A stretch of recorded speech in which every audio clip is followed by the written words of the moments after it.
I know this looks like a lot, but these are my AP Gov notes.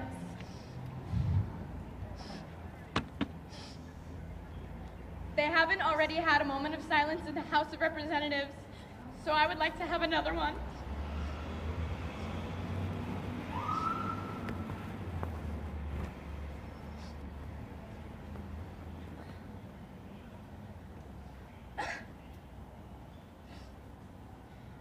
Thank you. Every single person up here today, all these people should be at home grieving. But instead, we are up here, standing together because if all our government and president can do is send thoughts and prayers, then it's time for victims to be the change that we need to see.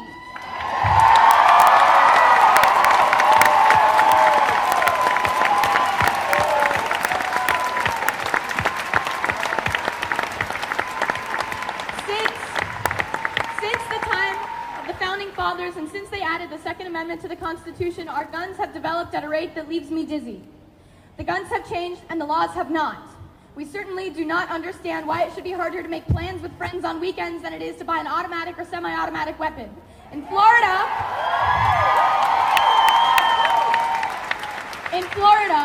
to buy a gun, you do not need a permit, you do not need a gun license, and once you buy it, you do not need to register it. You do not need a permit to carry a concealed rifle or shotgun. You can buy as many guns as you want at one time. I read something very powerful to me today. It was from the point of view of a teacher, and I quote, "When adults tell me I have the right to own a gun, all I can hear is, my right to own a gun outweighs your student's right to live. All I can hear is mine, mine, mine, mine."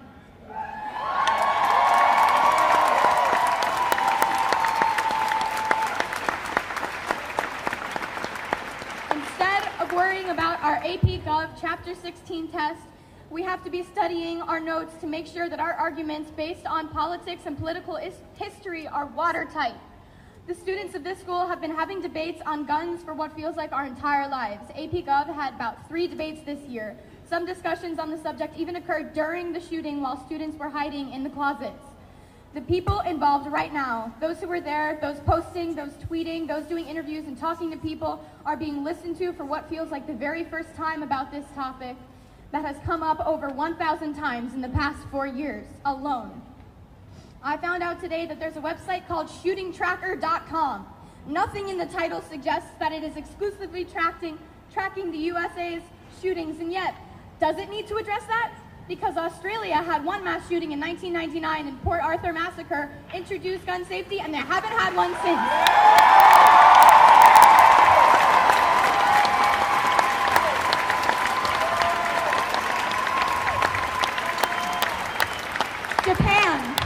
Japan has never had a mass shooting.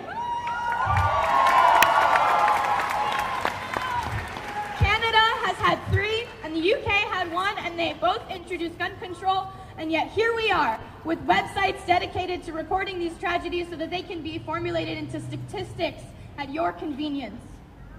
I watched an interview this morning and noticed that one of the questions was, do you think your children will have to go through other school shooter drills? And our response is that our neighbors will not have to go through other school shooter drills when we have had our say with the government, and maybe the adults have gotten used to saying it is what it is, but if us students have learned anything, it's that if you don't study, you will fail. And in this case, if you actively do nothing, people continually end up dead. So it's time to start doing something.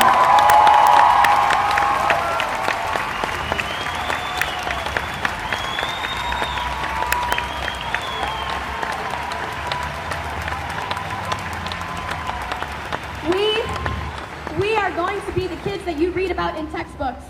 Not because we are going to be another statistic about mass shootings in America, but because, just as David said, we are going to be the last mass shooting.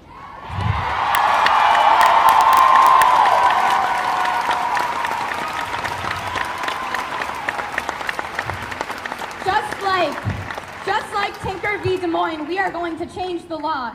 That's going to be Marjorie Stoneman Douglas in that textbook, and it's all going to be due to the tireless effort of the school board, the faculty members, the family members, and most importantly, the students. The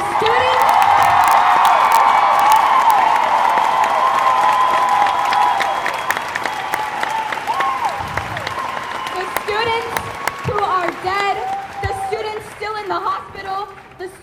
are now suffering from PTSD, the students who had panic attacks during the vigil because the helicopters who wouldn't leave us alone, hovering over the school 24 hours a day. There has been one tweet that I would like to call attention to. So many signs that the Florida shooter was mentally disturbed, even expelled for bad and erratic behavior. Neighbors and classmates knew he was a big problem, must always report such instances to authorities again and again. We did, time and time again. Since he was in middle school, it was no surprise to anyone who knew him to hear that he was the shooter. Those talking about how we should have not ostracized him, you didn't know this kid! Okay, we did! We know that they're claiming that there are mental health issues, and I am not a psychologist, but we need to pay attention to the fact that this isn't just a mental health issue. He wouldn't have harmed that many students with a knife!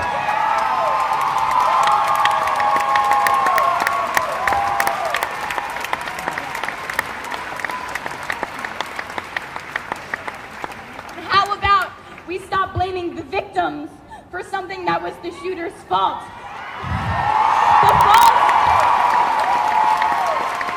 The fault of the people who let him buy the guns in the first place, those at the gun shows, the people who encouraged him to buy accessories for his guns to make them fully automatic, the people who didn't take them away from him when they knew that he expressed homicidal tendencies.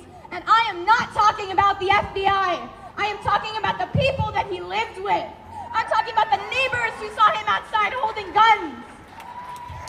If the president wants to come up to me and tell me to my face that it was a terrible tragedy and how it should never have happened, and maintain telling us how nothing is going to be done about it, I'm going to happily ask him how much money he received from the National Rifle Association.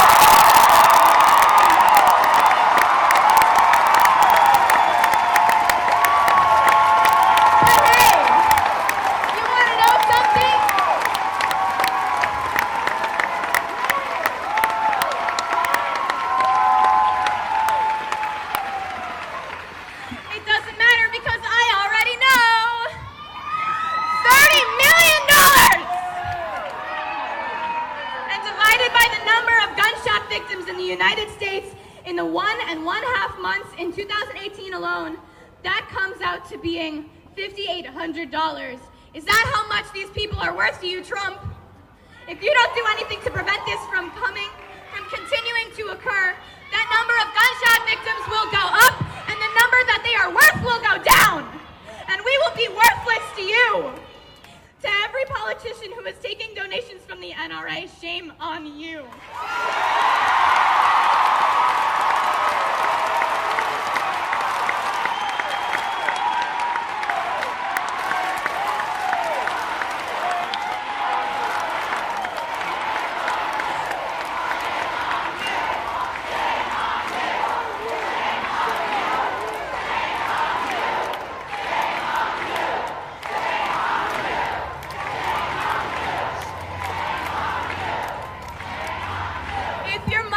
Was as threatened as us,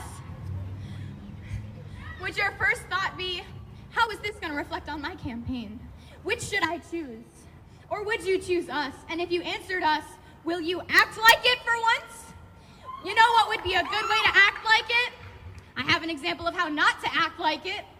In February of 2017, 1 year ago, President Trump repealed an Obama-era regulation that would have made it easier to block the sale of firearms to people with certain mental illnesses.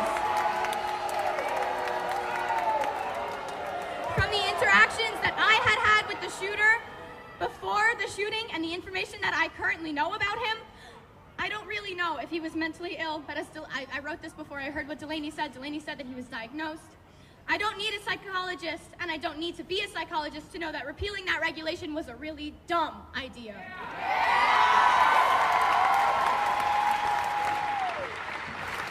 Republican Senator Chuck Grassley of Iowa was the sole sponsor on this bill that stops the FBI from performing background checks on people adjudicated to be mentally ill, and now he's stating for the record, well, it's a shame that the FBI isn't doing background checks on these mentally ill people. Well, duh! You took that opportunity away last year!